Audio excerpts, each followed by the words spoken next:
तो बक्सर की जनता आपके साथ कैसा व्यवहार करती है? शानदार, सुपर गुड। मैं बता रहा हूँ, बक्सर की जनता ने, मुझे किसी ने कहा कि आनंद जी आपके चलते एक बड़ी पार्टी हार गई। आप जैसे पले बड़े होते जिस माहौल में, आप उसी माहौल में जाना चाहेंगे। तो मेरे लिए Bhajpa becomes a natural choice but not the only choice, right.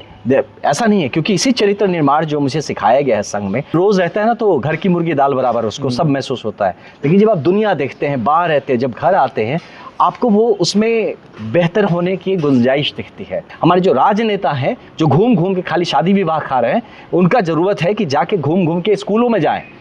देखिए बक्सर जो है ना, मैं बताता हूँ, मैं कुछ अधिकारियों से बात करता हूँ तो कह रहा था कि यहाँ का डेवलपमेंट देखने से ना ऐसा लगता है कि दिस प्लेस इज़ कॉन्स्टिपेटेड। हाँ, फंस गया है। जब भी कोई नेता बोले ना कि विश्वामित्र की तपोभूमि है ना, श्री रामचंद्र जी की शिक्षा स्थली है, उनको तुरंत रोक के बोलना है, बाबू कैटू कॉलेज गए हो, कितने स्कूल विजिट किए हो, स्कूल कितने हैं, कितना पढ़ाई है, क्या ड्रॉप आउट रेट है, उनसे ये सारे क्वेश्चंस पूछने चाहिए। मुझे लगता है उसको कुछ नहीं पता है, खाली खड़ा होकर भाषणबाजी कि विश्वामित्र की तपोभूमि है। कहाँ है वो तपोभूमि? आज के हमारे पॉडकास्ट में हमारे गेस्ट हैं आनंद मिश्रा जी। तो नमस्कार आपका हमारे चैनल पे। इनके बारे में क्या कहा जाए, ये एक एक्स IPS ऑफिसर है और वर्तमान में ये एक पॉलिटिशियन है। इनकी जो जर्नी है वो काफ़ी इंस्पिरेशनल रही है, क्योंकि इंडियन पुलिस सर्विस को छोड़कर जन सेवा यानी कि पॉलिटिशियन का रास्ता चुनना आपकी ज़िंदगी में एक निर्णायक घड़ी का दौर ज़रूर रहा होगा। तो इसके बारे में आज इस वाले वीडियो में बात करेंगे और जानेंगे आनंद मिश्रा की कहानी, आनंद मिश्रा के जुबानी। सबसे पहले ये बताइए कैसे हैं आप? मैं बढ़िया हूँ गौरांग भाई, बहुत अच्छा लगा। और इस इंटरव्यू शुरू होने के पहले गौरांग ने मुझे कहा ऑल द बेस्ट, है ना, कि अब आपकी मैं अच्छे से लेने वाला हूँ, इसलिए पहले ही से all the best. So that was good, but ठीक हूँ। आनंद मिश्रा की कहानी कहाँ से शुरू होती है बक्सर में? नहीं, कहानी तो बचपन से शुरू होती है कि छोटे से ही शुरू होती है, यहीं से सब कुछ रहा, यहीं से पला बढ़ा।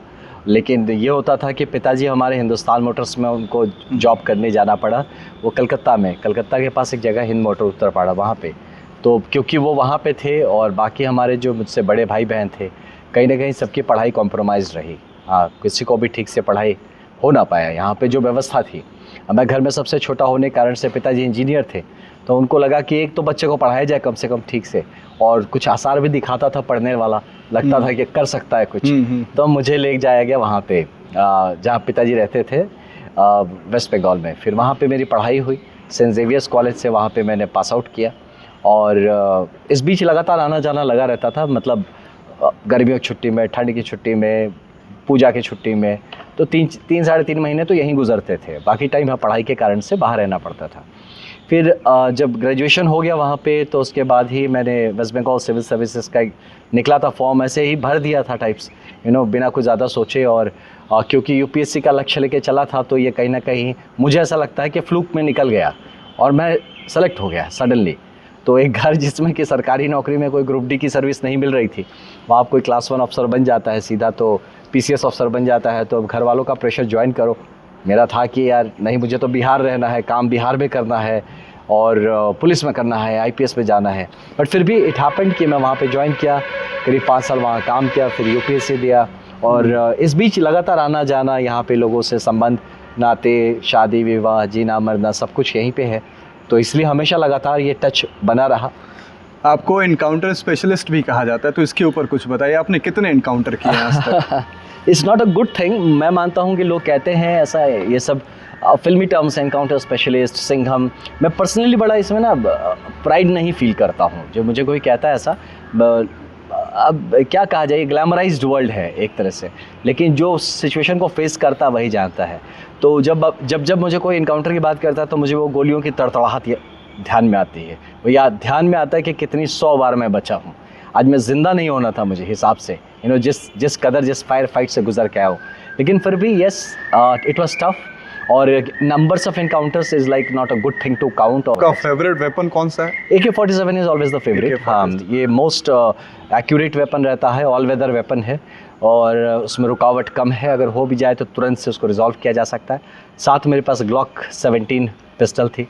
तो ये दोनों मेरे प्राइमरी वेपन। मेरा AK होता था, सेकेंडरी वेपन ग्लॉक था, तो उसके साथ आई यूज्ड टू कीप मैं एक ग्रेनेड भी रखता था हमेशा अपने साथ। आप बाइक एंथुसियास्ट भी हैं, तो Right, उसके ऊपर भी कुछ बताइए, मोटरसाइकिल के ऊपर। राइट, देखिए बाइक एंथुसियास्ट हूँ बहुत। शुरुआत में I remember my first bike was a hero Honda Splendor की बाइक थी और सिल्वर कलर की। तो वो मुझे मिला था क्योंकि मुझे ये दिया गया था कि तुम +2 में मतलब टॉप करके दिखाओ। अच्छा, तो कर दिया एज अ गिफ्ट। हाँ, तो नहीं, वो एज अ चैलेंज था मेरे अच्छा, लिए, challenge क्योंकि था। मेरे परिवार वालों को लगता था ये तो कराटे करता है, ये तो गिटार बजाता है, ये तो खेलता कूदता है, पढ़ने में से हो तो पाएगा नहीं। अच्छा, आपकी एक वीडियो सर्कुलेट करती है इंस्टाग्राम पे और यूट्यूब पे कि आप गिटार बजा रहे हैं, तो ये गिटार बजाने का शौक कैसे डेवलप हुआ नहीं, आपने? इट जस्ट हैपेंड, ये स्कूल कॉलेजेस में जब आप रहते हैं, स्कूल्स में स्पेशली, तो आपके दोस्त यार होते हैं जो बजाते हैं, करते हैं। अब हम लोग एक मिडिल क्लास और बिहारी फैमिली से आते हैं, तो जहाँ गिटार या आर्टिस्टिक चीज़ों में आप इंक्लिनेशन दिखाते हैं तो दुर्भाग्य है ये, बट हमारे समाज में उसको बहुत प्रोत्साहन आज मिलने लगा, पहले नहीं मिलता था। तो बड़ा छुपा छुपा के मेरी बड़ी दीदी ने मेरे लिए गिटार खरीद दिया था, अरे वाह। और उसको छुपा के रखता था मैं, पटनी कहते हैं ना जो, जी। उसके ऊपर छुपा के रखता था और बजाता था एकदम धीरे धीरे करके। तो ये स्कूल से स्टार्ट हुआ एंड ग्रेजुअली सेल्फ टॉट हूँ मैं, मोस्टली सेल्फ टॉट हूँ कुछ दोस्तों से। तो बट यस, ये ज़रूर है कि अगर गिटार आपके साथ है तो कहते हैं कि you may be alone but you will never be lonely. तो आपके पास अकेलापन नहीं होता है, आप डिस्ट्रेस नहीं होते हैं, आप किसी तरह का मतलब मेंटल प्रेशर, स्ट्रेस इससे रिलीज़ करने का बड़ा ही आसान तंत्र है। तो हमेशा मेरे साथ, आप जब मैं IPS as an IPS officer मेरे घर पे आते, क्योंकि मैं ऑपरेशनल जगह पे था, तो I always carried my gun with me. तो मैं सो भी रहा हूँ तो मेरे बगल में मेरा AK-47 खड़ा होता था और साथ में गिटार खड़ा होता अच्छा, था। गन एंड गिटार हमारा एक साथ चलता था। तो 2024 में आपकी चुनाव में एंट्री होती है और आप बक्सर लोकसभा चुनाव क्षेत्र से किसी पार्टी से नहीं थे, आप अलोन लड़ाई कर रहे थे। तो वो चुनाव यात्रा आपका कैसा रहा था? कैसा, मतलब क्या क्या आपको फीडबैक मिला बक्सर की जनता से? बिल्कुल गौरांग जी, देखिए, जब मैं चुनाव लड़ने के लिए पर से नहीं पॉलिटिक्स में आया था, तो मैं चाहता था कि एक सांगठनिक तौर पे क्योंकि मैं मानता हूँ इस कलयुग में संघे शक्ति कलयुग है। इस कलयुग में साथ रहने में ही शक्ति है, साथ में के काम। तो मैं एज एन इंडिपेंडेंट कैंडिडेट लड़ने के इरादे से नहीं आया था, लेकिन दुर्भाग्य है, जो भी मेरा ही दुर्भाग्य है कि किसी संगठन में उस तरह से जगह नहीं बना पाया मैं। और लेकिन फिर जब चुनावी माहौल था, और क्योंकि मेरा टाइमिंग भी इसलिए ऐसा था कि चुनाव के आसपास कि वो पॉलिटिकली गर्म माहौल होता है। जब पॉलिटिकल काम हो रहे हैं उसमें आप पॉलिटिकली आपको एक काम करने का मौका मिल जाता है। तो वो सोच के मैं उस टाइम पे आया था, नॉट रियली चुनाव लड़ने। लेकिन दुर्भाग्य कहिए, सौभाग्य कहिए कि इस तरह से व्यवस्था या सितारे ने बनाया अपना सारा गोचर कि मुझे अपनी आत्मसम्मान की रक्षा करने के लिए चुनाव लड़ना पड़ा। ऐसी कौन सी बात आ गई थी आपके नहीं, आत्मसम्मान क्योंकि पे? अब बता रहा हूँ, क्योंकि मैं IPS छोड़ के आया था ब्रदर। एक सिर्फ नौकरी नहीं, अपना सपना छोड़ के आया था। इस भाव से आया था कि राजनीतिक मंच से मैं अपने लोगों के लिए, इस जगह के लिए काम करूँ। क्योंकि मैं आपको बताया ना, मैं बाहर रहा था, और जब जो आदमी बाहर है उसको अपनी मिट्टी से ज़्यादा प्रेम है, बिल्कुल, है ना। सही बात। जो रोज़ रहता है ना, तो घर की मुर्गी दाल बराबर उसको सब महसूस होता है। लेकिन जब आप दुनिया देखते हैं, बाहर रहते हैं, जब घर आते हैं, आपको वो उसमें बेहतर होने की गुंजाइश दिखती है। अब बाहर जब मैं पूरा देश दुनिया देखने का मुझे मौका, मेरा पूरे यूरोप देखा हूँ, पूरा इंडिया देखा हूँ, तो जब पूरे देश को देख के आप जगह जगह देखते हैं, सब विकसित हो रहे हैं, सब बढ़ रहे हैं, सबका एक एजेंडा है, एक विजन है। यहाँ के देखते हैं तो बस चल रहे हैं, जी रहे हैं, कट रही है। तो ये सब डिस्टर्ब करता था। तो ये सोच के मैं आया था। और आत्मसम्मान की बात इसलिए है कि जब आप आते हैं और आपकी जो सत्यता है, आप जो सच निष्ठा से काम करना चाहते हैं, अगर इसको इग्नोर कर दिया जाता है पूरी तरह से, है ना, तो अगर मैं वहाँ पे ना खड़ा हूँ, ना स्टैंड लूँ, तो फिर क्या माना जाऊँगा कि अच्छा भैया आए थे नौकरी भी छोड़ के, ना घर के हुए ना घाट के हुए, देखो ना आप चुपचाप बैठे हुए हैं। तो वो तो नहीं होने देंगे। तो इसीलिए वो आत्मसम्मान की बात थी जिसके लिए मुझे लड़ना पड़ा। इंडियन पुलिस सर्विस को छोड़कर जब आप बक्सर में आते हैं राजनीति करने के लिए, तो बक्सर की जनता आपके साथ कैसा व्यवहार करती है? शानदार, सुपर गुड। मैं बता रहा हूँ, बक्सर की जनता ने, मुझे किसी ने कहा कि आनंद जी आपके चलते एक बड़ी पार्टी हार गई।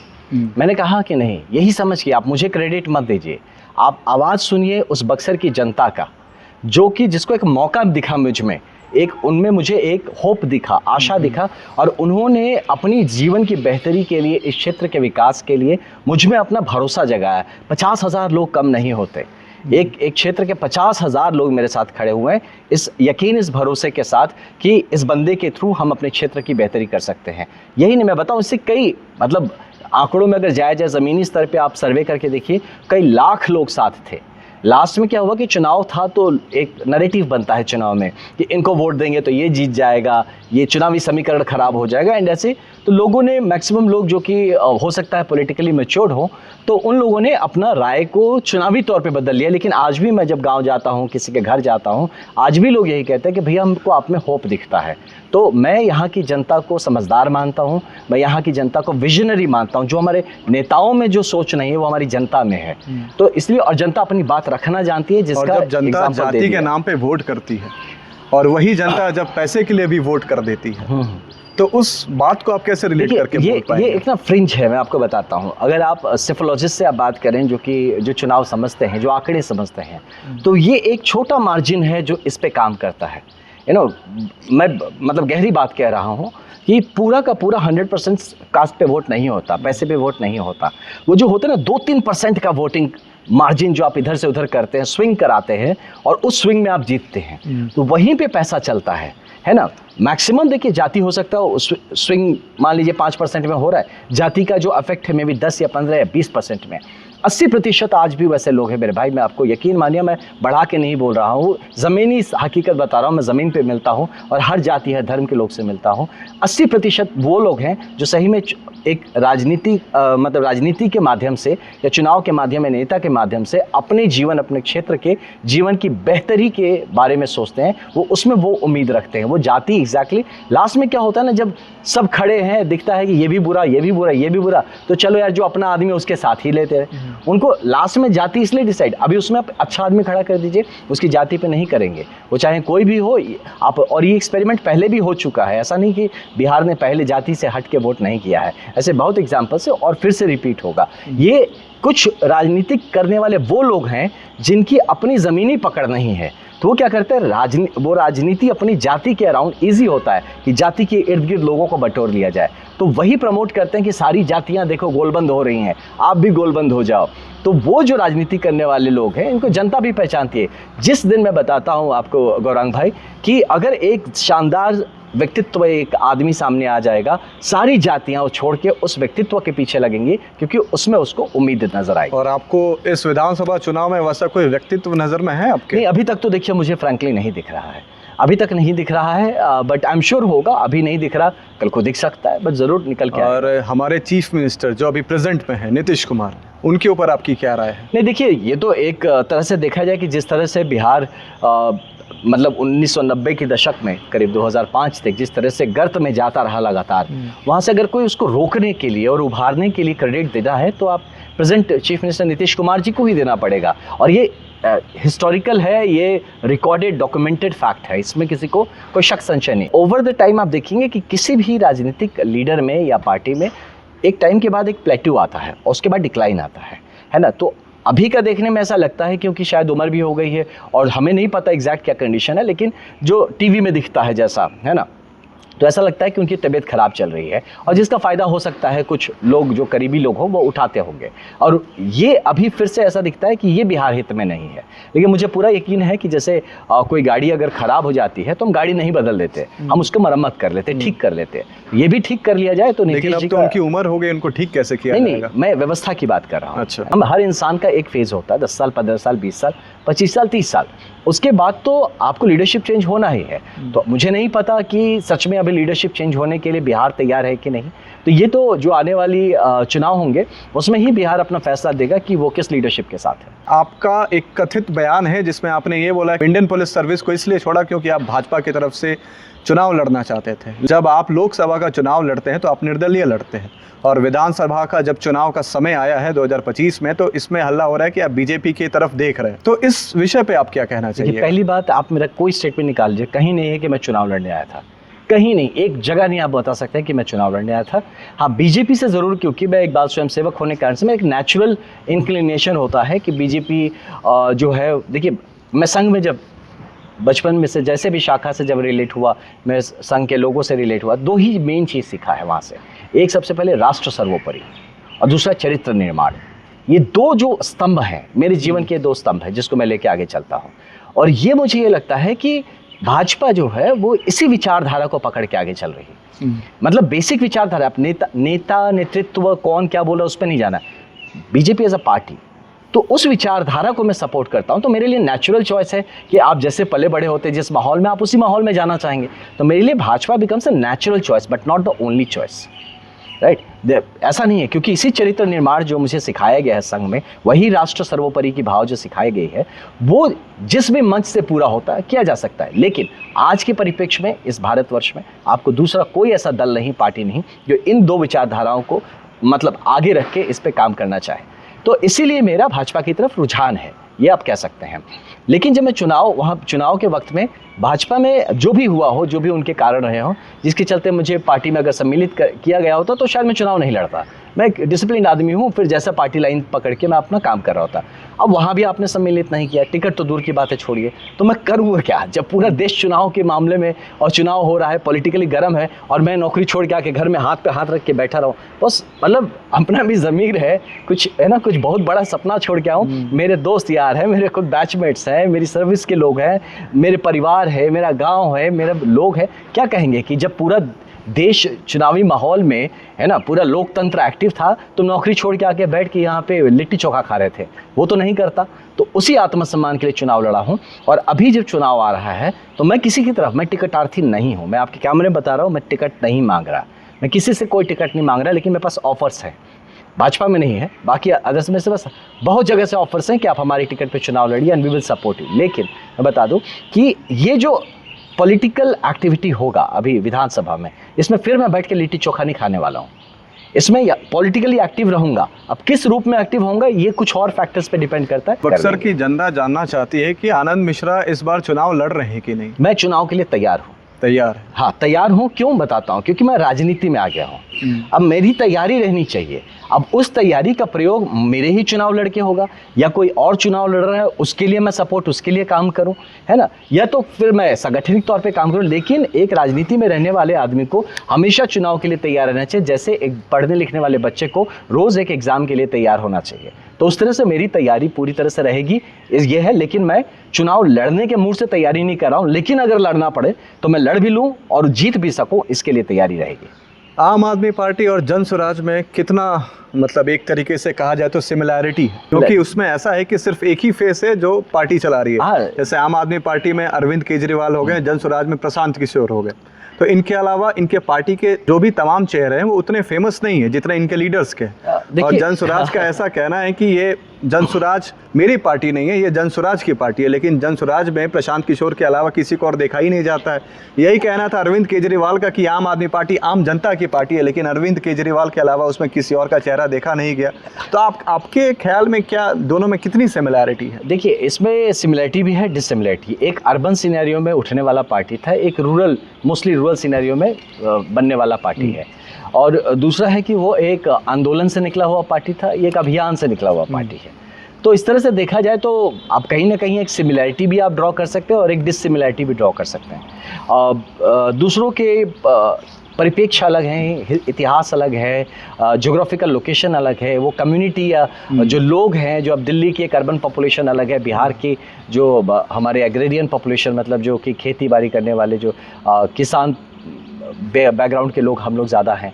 तो दो अलग चीज़ें। हाँ, यहाँ जहाँ पे एक सिंगल फेस की बात करेंगे, मुझे ये समझ में आया कि शायद ये मॉडर्न डे मार्केटिंग स्ट्रैटेजी है।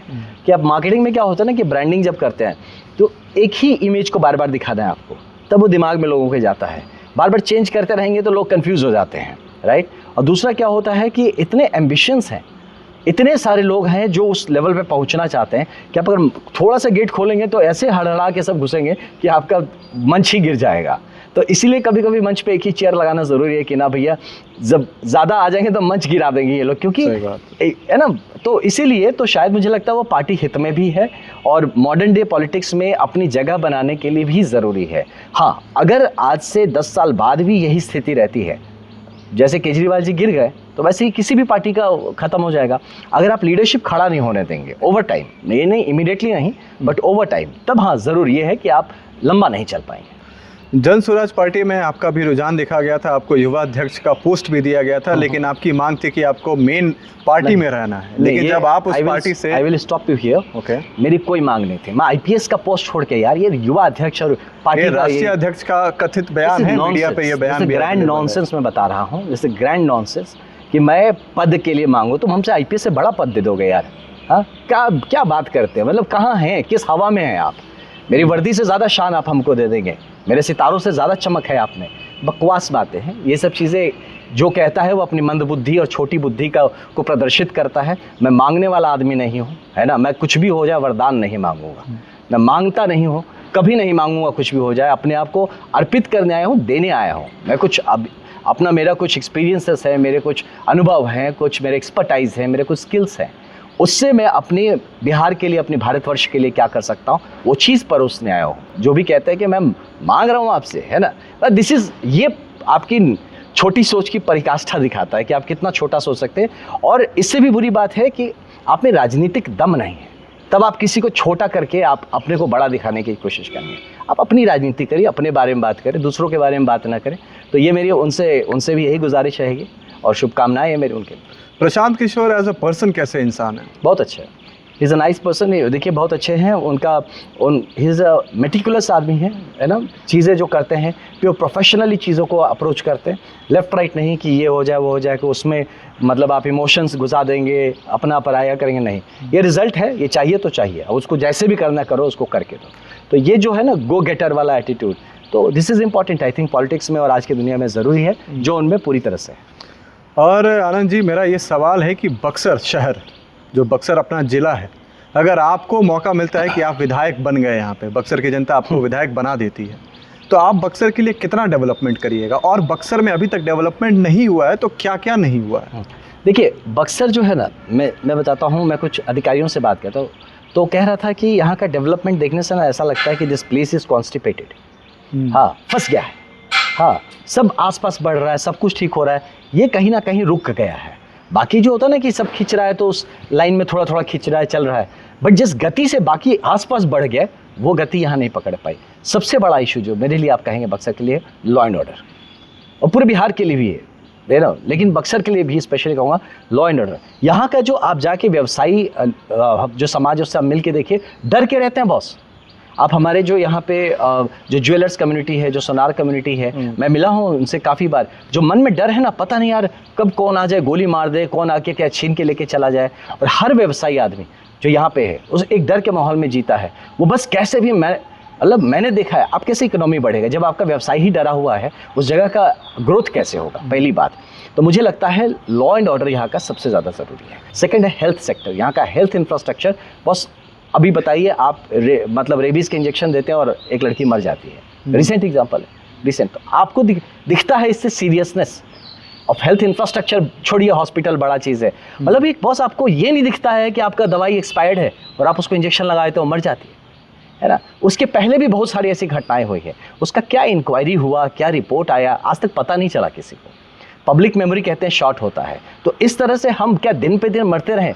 मेरे साथ बुजुर्ग, मेरे पिताजी यहाँ रहते हैं, मैं रहता हूँ, परिवार के लोग, डर लगता है यार कल को कहीं कुछ हो गया तो मतलब तड़प के मर जाए यहाँ पे। मेरे एक जान पहचान वाले बहुत बड़े वकील साहब हैं, मतलब he is very well to do in everything. उनके पिताजी के मतलब यहाँ पे प्रॉपर मेडिकेशन या उसके अभाव में गुजर गए।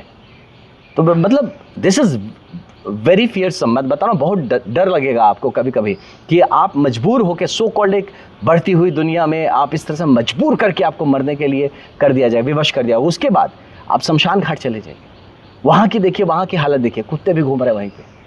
मतलब बस मैं बहुत बताऊं कि आपको ना जो निरस्ता है यहाँ पे एडमिनिस्ट्रेशन में, वो चाहे आपका म्यूनिसिपल एडमिनिस्ट्रेशन हो, चाहे आपका लोकल एडमिनिस्ट्रेशन हो, चाहे यहाँ का पूरा जो प्रशासनिक व्यवस्था हो, यहाँ के आपके जो पब्लिक रिप्रेजेंटेटिव हो, संवेदनहीनता की परिकाष्ठा है। गंदा है, लोग दिखता नहीं है उनको। आप रास्ते में जाम लगा हुआ, कोई छुड़ाता नहीं है ना। जहाँ यहाँ कूड़ा का मैनेजमेंट का देख लीजिए, अब इन वेस्ट मैनेजमेंट का हाल देख लीजिए कि क्या हाल है। मक्खी उड़ती रहती है जगह जगह पे, है ना। अब मतलब क्या बताऊँ मैं आपको, मैं बोलने जाऊँ तो बहुत कुछ, लेकिन फिर भी मैं I count for you. Number 1 law and order issue, number 2 यहाँ का हेल्थ का इशू है, नंबर 3 यहाँ से पलायन बहुत ज़्यादा है, यहाँ से काफ़ी लोग बाहर जा रहे हैं, लगभग पूरे बिहार का है, यहाँ से भी है। तो लोकल रोजगार की व्यवस्था प्रॉपर करानी पड़ेगी। मनरेगा मत कह लिए कि मनरेगा में दिला देंगे, आपकी काबिलियत के हिसाब से आपको काम मिलना चाहिए। यहाँ पे एग्रेरियन जो सेक्टर है हमारा, बेसिकली बक्सर जो है वो कृषि प्रधान जिला है। यहाँ का सोनाचूर जो चावल है वो भी वन डिस्ट्रिक्ट जो स्कीम है कि वन डिस्ट्रिक्ट वन गुड के ऊपर, तो उसके ऊपर तो उसके रिलेटेड, उसकी ब्रांडिंग करने के लिए उससे रिलेटेड हम कितने राइस मिल्स यहाँ खड़ा कर सकते हैं। एग्रीकल्चरल इकोनॉमी जो है उसको बूस्ट करने के लिए मॉडर्न एग्रीकल्चरल चीज़ें हम यहाँ पे इम्प्लीमेंट कर सकते हैं। उसके बाद एग्री बेस्ड इंडस्ट्रीज़ काफ़ी सारे खड़े कर सकते हैं। मतलब यहाँ पे अवसर की कमी नहीं है, वो करने वाले के दिमाग में आए तब ना पहले।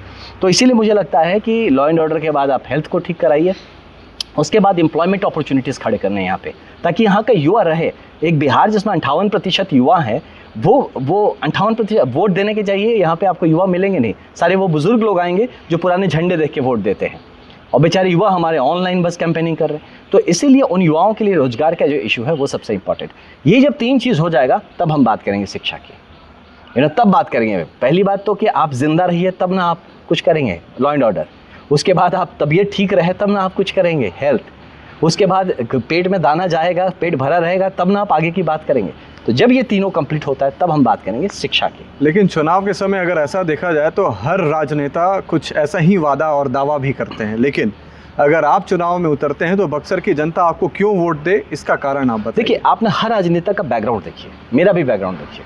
मैं 5 ज़िले का एसपी रहा, पता करके आइए वहाँ पे मेरा परफॉर्मेंस लेवल क्या रहा, मेरा डिलीवरी सिस्टम क्या रहा। मैं मतलब ना आपको कहता है उसको क्वांटिफाइबल वर्क्स पे बिलीव करता हूँ। मैं आपको गिनवा के काम करूँगा, खाली बोलने वाला नहीं। आप ये नहीं कह रहा हूँ कि आप मुझे क्यों चुनिए, लेकिन आपको खुद ही इस बात को तय करना पड़ेगा कि एक ऐसा आदमी जो सिर्फ भाषण दे सके, या जो आपको बस पीठ ठोकता रह सके, या आपको मीठी मीठी बातें कर सके, या एक ऐसा आदमी जिसने अपने जीवन में काल में प्रशासनिक तौर पे अपना झंडा गाड़ा है, काम किया है, अब जिस जगह रहा उस जगह को पूरी तरह से बदल के रख दिया है। तो आपको कौन सा चाहिए वो जनता डिसाइड कर ले। मेरे पीछे मेरा जो काम है वो गवाह खड़ा है, बाकियों के पीछे उनका काम उनका गवाह खड़ा है। चुन लिया जाए जिसको भी चुनना है। बक्सर के लोगों की गुजारिश है कि अभी आपने शिक्षा के बारे में बात की तो मैं उससे रिलेट करके कुछ बताऊंगा। कुछ स्टूडेंट्स हैं जिनका ये सवाल है कि जैसे कि बक्सर में जब 10th क्लास के बाद की शिक्षा चाहिए होती है तो उनको बाहर जाना पड़ता है। यस। तो उस उपलक्ष्य में अगर आप चुनाव जीतते हैं या फिर नहीं भी जीतते हैं, लेकिन एज अ पॉलिटिशियन आपके पास ये हक है कि आप कुछ कर सके, आप समाज में कुछ बदलाव ला सके, तो आप पहला बदलाव शिक्षा के मतलब फील्ड में क्या लाना चाहिए? देखिए, शिक्षा के फील्ड में सबसे पहले जो हमारे टीचर्स हैं उनको व्यवस्थित तौर पे उनको पढ़ाने देना चाहिए। उनको जो हम पूरी दुनिया के काम में लगा देते हैं और उनको स्कूल का काम नहीं करने देते हैं, पहले तो उनको वो करना चाहिए। कुछ शिक्षक ये भी हैं कि शायद उनकी निरस्ता आ गई है, जो कि स्कूल में जाते हैं पढ़ाते नहीं हैं, बैठ के वहाँ पे दिन भर देखिएगा कई टीचर्स को during school time social media चला रहे होते हैं। आप उनके पोस्ट देखिए, कुछ तो न्यूज़ चैनल चला रहे हैं कुछ टीचर्स। इस अवस्था में है कि कुछ टीचर्स तो न्यूज़ चैनल चला रहे हैं भाई साहब। तो आप सीरियसनेस जो नहीं है, पहले तो मैं सीरियस करूँगा उनको कि बॉस आपको जो काम मिला है पहले आप वो काम करिए। दूसरा, जो बच्चे जो हैं उनकी स्कूल कॉलेजेस में अटेंडेंस सुनिश्चित करवाना है। यहाँ पे स्कूल कॉलेज में बच्चे नहीं जाते हैं, बस डिग्री मिल जाता है आपको school attendance is not important. जब ये पहले चीज़ ठीक हो जाएगी ना, बहुत व्यवस्था ठीक हो जाएगी। उसके साथ जो हमारी ऑलरेडी एग्जिस्टिंग व्यवस्था है, जो सरकारी स्कूल है, कॉलेजेस है, वो सुचारू तौर पे चल सके, उनको जो मिलना चाहिए एडमिनिस्ट्रेटिव तौर पे, उनके जो व्यवस्था इंफ्रास्ट्रक्चर में कमियां हैं उसको पूरा कराएंगे।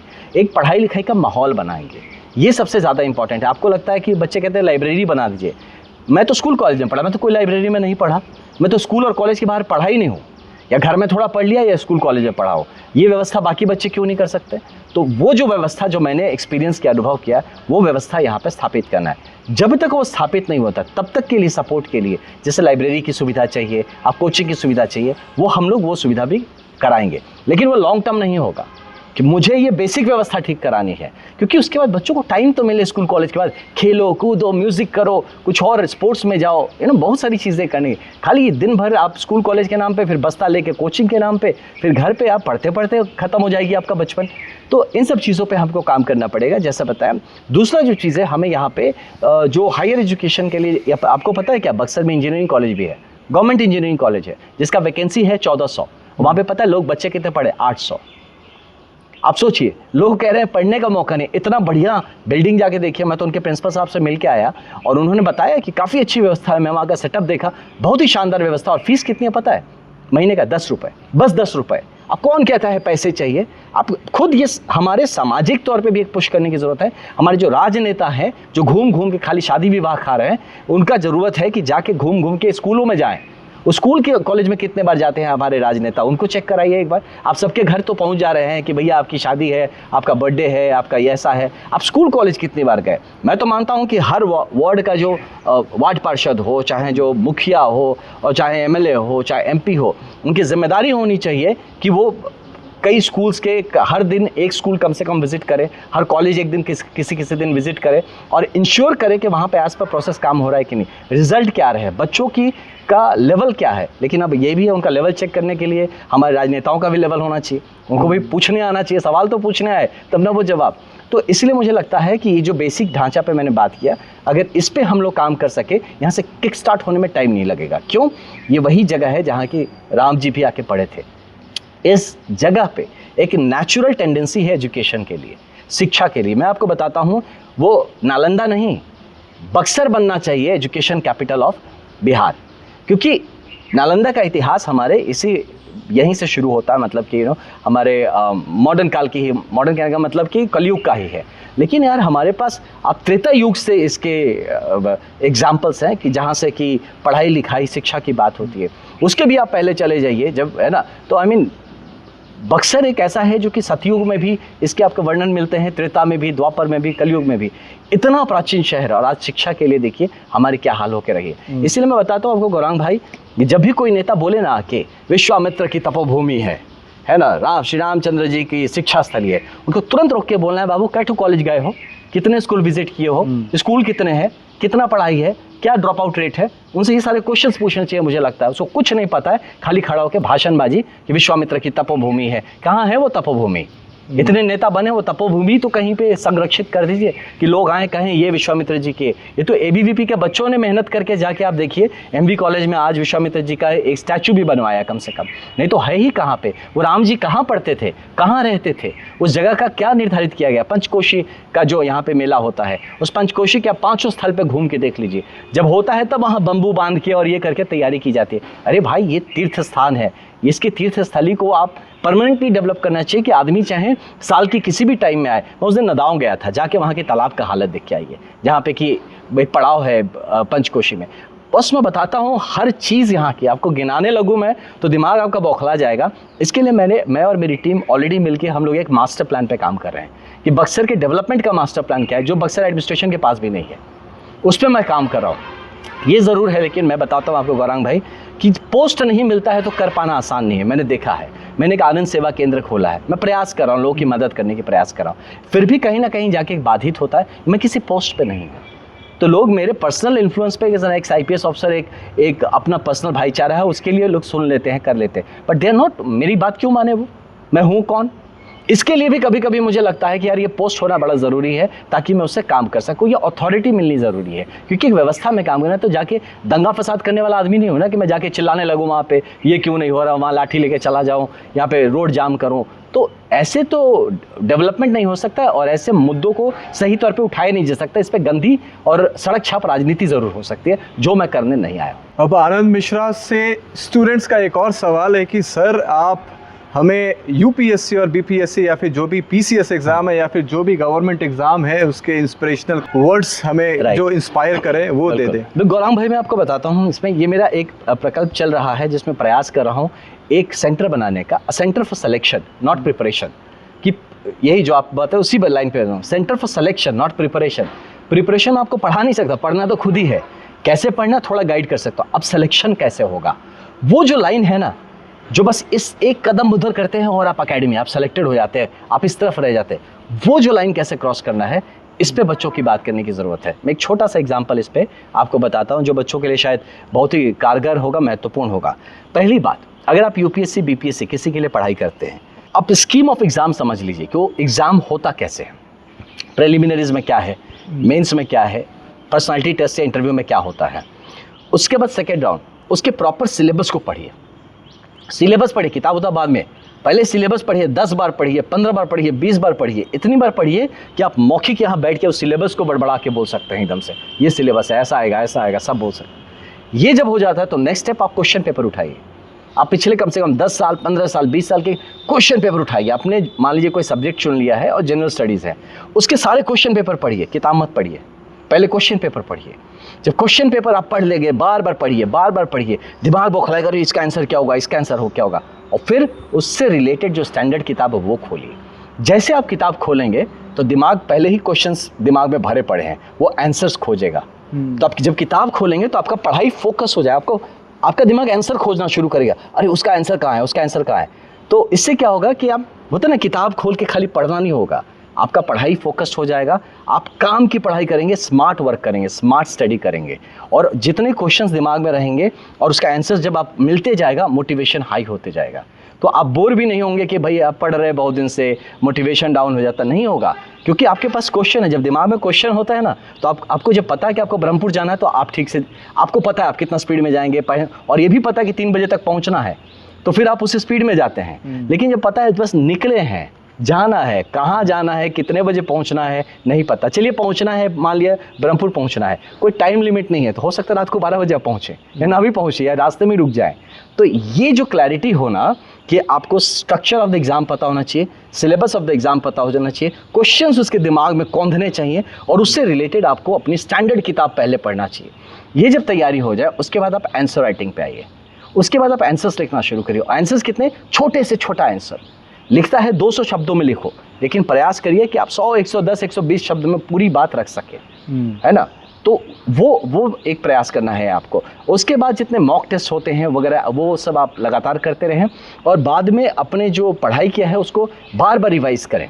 लोग कहते हैं अच्छा इसको भी पढ़ लो, इसको भी, 10 किताब एक बार पढ़ने से अच्छा है एक किताब को 10 बार पढ़िए। उसके बाद आपका दिमाग काफ़ी तेज़ है, वो खुद एनालिसिस करेगा, और आंसर राइटिंग के जब वक्त आएगा और टाइम आएगा, और अगर आपने प्रैक्टिस सही किया है, तो उस 3 घंटे के एग्ज़ाम में वो आपके पूरे 3 महीना या पूरे साल के पढ़ाई का निचोड़ निकाल के रख देगा। लेकिन अगर आपने ये तैयारी ऐसे नहीं की है, तो एग्ज़ाम हॉल में बैठ के बहुत ही कन्फ्यूज आएंगे आप। अरे यार इसको भी लिख दूं, उसको भी लिख दूं, ये भी पढ़ा था, वो भी देखा था, तो उसमें क्या होगा, आपका स्ट्रक्चर ब्रेक हो जाएगा, और फिर आप पेपर कंप्लीट नहीं कर पाएंगे, नंबर 1। और दूसरा, आप इतना कुछ उसमें लिख देंगे कि एग्जामिनर देख के लगेगा यार ये बंदा कहना क्या चाहता है ना। तो इसीलिए ये एक स्ट्रक्चर से पढ़ेंगे तो आपका आंसर सटीक होगा। एग्जामिनर एग्जैक्टली वो बोलेगा बंदा एकदम टू द पॉइंट बात किया है, सही है। क्योंकि एक एडमिनिस्ट्रेटर जो होता है, जब आप जाएंगे सर्विसेज में, वो आपसे खोजेगा क्या, टू द पॉइंट बताइए। क्योंकि आप सीनियर ऑफिसर्स के पास भी जाएंगे ना, मैं आप सबके लिए बताता हूँ, अभी जैसे मैं हूँ यहाँ पे, तो रिलेटेड बहुत सारे थॉट्स आ रहे हैं, मैं बोल रहा हूँ कि लोग मुझे बोलते हैं भैया ये काम करवाना है, इनको बोलना है, उनको अपनी बात रखने नहीं आती, पता है उनको। मैं बोलता हूँ क्या करना है, भैया हमारे बड़े भाई थे, तो अरे भैया करना क्या बताओ ना, चुपचाप बोलो भैया हमारे लड़ाई हुई है ज़मीन को लेके, हमारा आधा कट्ठा बनता है वो नहीं दे रहा, ये पहले तो बताइए, अब उसके बारे में आप हमको समझा सकते हैं। आप पहले कहानी बताते हो, मैं रेलेवेंस ले ही नहीं पा रहा हूँ, बोलना क्या चाह रहा है, प्रॉब्लम क्या है। अब जब चिट्ठी भी लिखते हैं किसी DM SP किसी के पास, ऐसे ही लिखेंगे, जिसमें मुद्दा का बात नहीं लिखा हुआ है, वो पूरा दुनिया का कहानी लिखा हुआ है, तो वो भी कोई भी अफसर ना पढ़ना नहीं चाहता इतना। UPSC और BPSC के लिए इतना पढ़ चुका होता है कि फिर लंबी लंबी चिट्ठियों पढ़ना नहीं चाहता। छोटे में बात को रखना सीखिए। तो इसीलिए मैं आनंद सेवा केंद्र से भी यही प्रयास कर रहा हूँ कि आपकी बात को लेके संगठित तौर पर एक छोटे से तरीके से सजा के कि एग्जैक्टली बॉटम लाइन आपको चाहिए क्या करने से आपका काम हो जाएगा, वो बात को लेके पेश किया जाए। यही गुण चाहिए हमारे परीक्षार्थियों में। ये गुण जब आ जाएगा, आपका एग्ज़ाम में आपका आंसर राइटिंग बेहतर हो जाएगा, नंबर मिलेंगे, सिलेक्शन होगा। बहुत बहुत धन्यवाद आनंद जी। और मुझे उम्मीद है कि ये जो वीडियो था, ये जो पॉडकास्ट था, इससे आपको काफ़ी ज़्यादा जानकारी मिली होगी अपने शहर के एक मतलब चर्चित चेहरे के बारे में, आनंद मिश्रा जी के बारे में। और मैं उम्मीद करता हूं कि आज आप इस वीडियो को शेयर ज़्यादा से ज़्यादा करेंगे। अपनी जो भी राय है, जो भी सवाल है, आप इस वीडियो के कमेंट में डाल सकते हैं, जो कि मैं आने वाले समय में फिर से ज़रूर पूछूंगा ये सवाल। वीडियो देखने के लिए बहुत बहुत धन्यवाद, और मिलते हैं आप किसी नेक्स्ट वीडियो में। तब तक के लिए बाय बाय।